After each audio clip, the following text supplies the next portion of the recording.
The Queen of England, young Catherine, who was so dearly loved by the king, was beheaded yesterday in the Tower of London.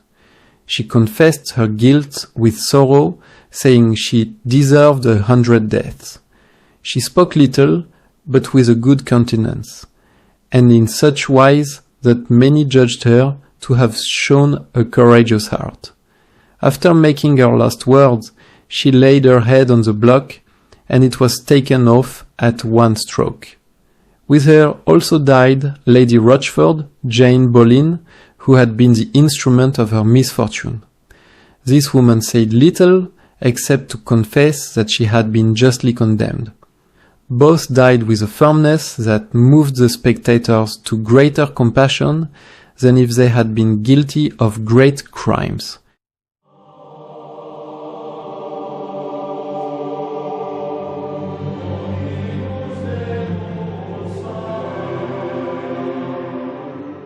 The 13th day of February, being Monday, Queen Catherine, late wife to the King, suffered death within the Tower of London, upon the green, beside the White Tower. With her was also beheaded the Lady Jane Rochford. The Queen being but young, and a fair creature, and lusty, with her countenance nothing abashed, made a confession of her offence, and took upon her death with a good courage, in such wise as was much commended by all them that were present, and many judged her not to be worthy of death for so small an offence. The Lady Rochford, before her death, confessed that she deserved the same, and said she was the chief cause of the Queen's misfortune. Both these ladies were buried by the side of Queen Anne Boleyn in the chapel within the Tower of London.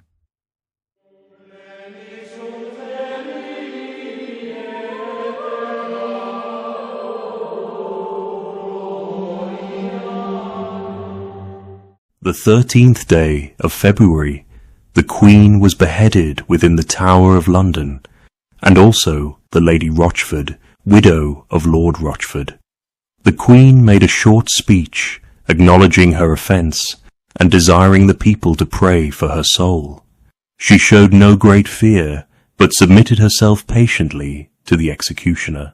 The Lady Rochford also made like confession, declaring that she was the cause of the Queen's death, and took her end very godly. Their bodies were buried in the chapel within the Tower by Queen Anne, sometime wife to King Henry VIII.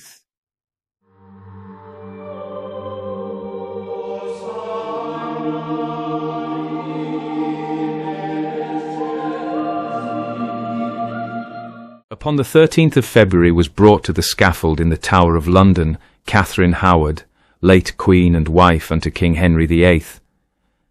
Eighth, who for her lightness of living and carnal conversation with divers persons before her marriage was attainted of high treason, and so adjudged to die. At the hour appointed she came forth in sober manner, not with weeping or outcry, but with countenance somewhat pale, as may be looked for of one in such a state. When she was upon the scaffold she confessed her offences, acknowledging herself unworthy of such honour as to have been Queen of England, and desiring all young gentlewomen to take example by her, not to be led by the flatteries of courtiers or the desires of the flesh. She asked all Christian people to pray for her soul, and commended herself to the mercy of God. Then meekly she kneeled, and laying her head upon the block, with one stroke of the axe she was beheaded.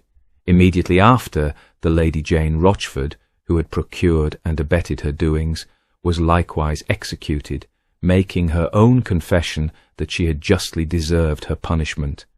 Their bodies were buried within the chapel of the Tower, hard by Queen Anne Boleyn, sometime also wife unto the King.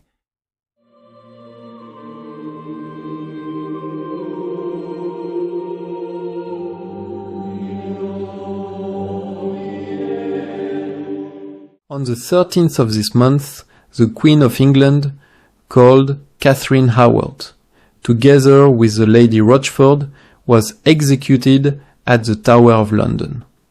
Although I did not myself see it, I have spoken with several of the gentlemen who were present, and they report that the Queen showed no sign of dismay, but rather of repentance. She confessed that she merited death for the offences she had committed, and begged the king and the people to pray for her soul. Those who saw her said she was very pale, but carried herself with as much dignity as could be expected of one of her age. She spoke but few words, only acknowledging her fault and asking pardon of God and the king. Then kneeling, she placed her head upon the block, and at the first blow it was severed from her body.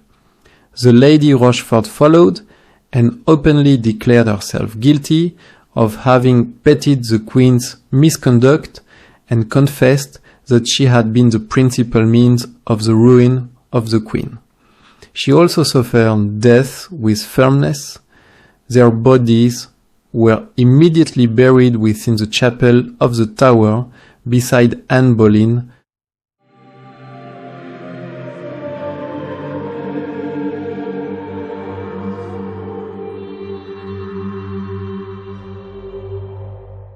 The 13th day of February, being Monday, about the hour of 9 of the clock before noon, Queen Catherine Howard was brought to the scaffold within the Tower of London, where she was beheaded together with the Lady Rochford.